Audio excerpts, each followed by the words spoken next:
تفصیلی فیصلہ جاری کیا گیا ہے اور مختلف آپ کے دوستوں کی طرف سے ٹیلی فون کالز آ رہی تھیں.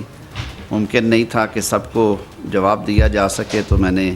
یہ بہتر سمجھا کہ آپ کے پاس بیٹھ کے یہ بات کی جائے،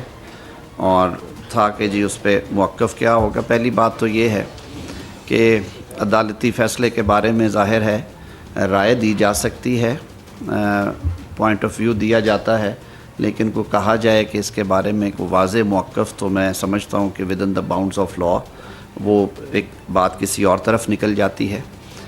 بینگ اسٹوڈنٹ آف لا میرے لیے کچھ جو ایک دو نئی چیزیں ہیں اس فیصلے میں. پہلی بات تو یہ ہے کہ یہ جو کچھ شارٹ آرڈر میں کہا گیا تھا یہ ظاہر ہے اسی ڈومین میں ہونا تھا. تو جو سب سے پہلی بات یہ ہے کہ اس فیصلے نے جو قوانین میں ترامیم کی پارلیمنٹ نے اپنا لیجسلیشن کا، قانون سازی کا حق استعمال کرتے ہوئے، ان پہ کسی قسم کا کوئی کمنٹ نہیں ہے، ان پہ کسی قسم کا کوئی فیصلہ نہیں ہے، اور ہونا بھی نہیں چاہیے، کیونکہ وہ ایک انڈیپینڈنٹ سچویشن ہے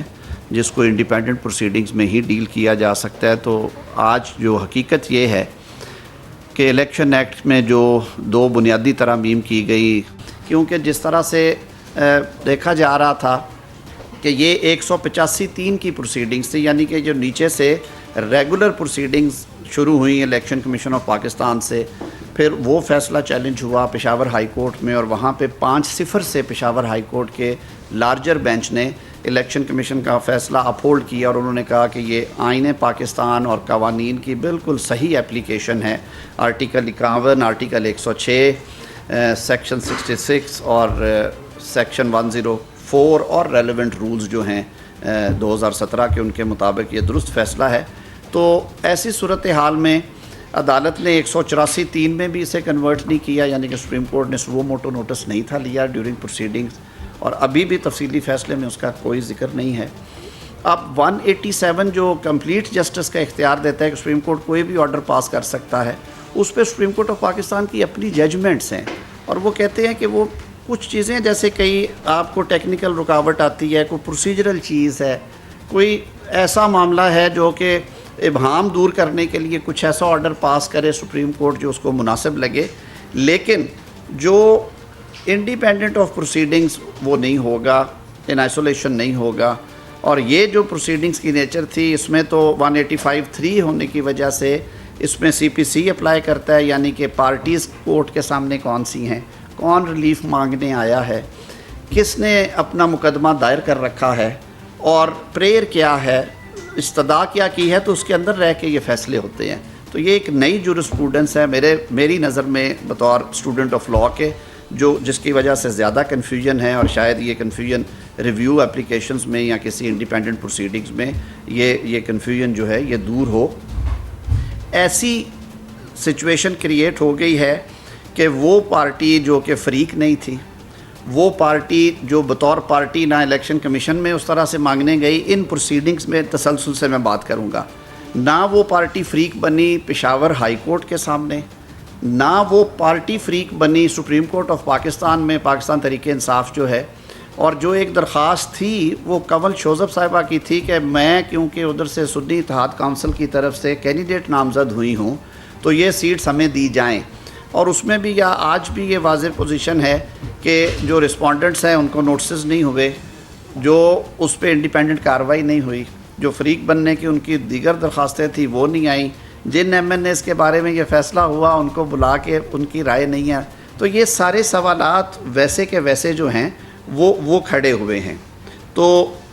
جو سب سے ضروری چیز میں سمجھتا ہوں مجھے بطور وکیل کے کرنی چاہیے، وہ مجھے یہ بھی تکلیف ہوئی ہے جو آخری 2 پیراگرافس میں جو 2 معزز جج صاحبان ہیں جنہوں نے ڈیسینٹنگ اپنی رائے دی تھی، اختلافی نوٹ لکھا تھا، ان کے بارے میں بھی کافی سختی سے کچھ لکھا گیا ہے. عدالت میں سب ججز ہمیں یہی پڑھایا گیا کہ سب ایکول ہیں، اور جو سینیورٹی ہے وہ فیصلوں پہ حاوی نہیں ہوتی. یہ نہیں کہا جا سکتا کہ سینئر جج صاحبان یہ کر رہے ہیں تو جونیئر جج صاحبان نے فالو کرنا ہے. یہ کوئی چین آف کمانڈ نہیں ہے، یہ کوئی فورس نہیں ہے، یہ عدالت ہے. اور اختلاف ہی حسن ہے میرے خیال میں ڈیبیٹ کا، منطق کا. جب بھی ہم کوئی چیز گہرائی میں جا کے دیکھتے ہیں تو مختلف آراء آتی ہیں اور ان مختلف آراء میں سے ہی کچھ نہ کچھ بہتر نکلتا ہے۔ ماضی میں بھی بڑے بڑے سخت اختلافی نوٹ سامنے آئے ہیں۔ ماضی قریب میں ہمارے انہی معزز جج صاحبان نے بڑے جرأت مندانہ اور بڑے دلیرانہ اختلافی نوٹ لکھے اور ان کا چرچا بھی رہا ٹیلی ویژن اسکرینز پہ، اخباروں میں، بار رومز کی ڈیبیٹس میں۔ وقت کے چیف جسٹس کے بارے میں بھی رائے دی گئی، ججمنٹس تھی سپریم کورٹ کی، ان میں کورٹ کے بارے میں بینچز کے حوالے سے لکھا گیا، ججمنٹس کے اندر کس طرح سے ڈیل کیا گیا یہ بھی لکھا گیا۔ تو میرے خیال میں ہمیں اس بحث میں نہیں جانا چاہیے، لیکن بطور قانون کے طالب علم کے اس سسٹم کا حصہ ہوتے ہوئے مجھے اس بات کا ضرور افسوس ہے کہ کچھ زیادہ سخت جو ہے وہ لکھا گیا ہے اس میں، لیکن ظاہر ہے اس کی وجہ سے وہ اختلافی نوٹ یا ان کی جو اوپینین ہے وہ نہ ڈیلیوٹ ہوتی ہے نہ وہ اس فیصلے سے باہر جائے گی۔ سمیٹتے ہوئے میں ضرور یہ کہوں گا کہ تفصیلی فیصلہ آنے کے باوجود جو اس وقت سوال ہے قانونی پلین کے اوپر اور آئینی ایک مسئلہ ہے، وہ یہ ہے کہ جو لسٹ ہے اس وقت، جو معاملہ ہے اس نے ڈیسائیڈ ہونا ہے ملکی قانون کے مطابق، اور جو 104A اور سیکشن 66 ہیں وہ آج قانون کی کتاب کا حصہ ہیں، وہ ویلڈ لاز ہیں۔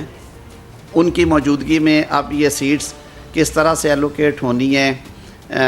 کیا طریقہ کار ہے کہ وہ جو لا ہے وہ اوور رول ہو، یہ وہ سوالات ہیں جن کا جواب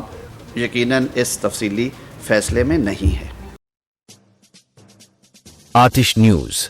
پاکستان کے سب سے بڑے نیوز نیٹ ورک کا حصہ بننے کا سنہری موقع،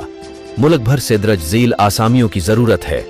bureau chief, deputy bureau chief, video editor, city reporter, تحصیل reporter, district reporter, crime reporter, press reporter, نمائندہ، نامہ نگار۔ Chief executive Syed Jamshed Bukhari. مزید معلومات کے لیے ان نمبرز پر رابطہ کریں۔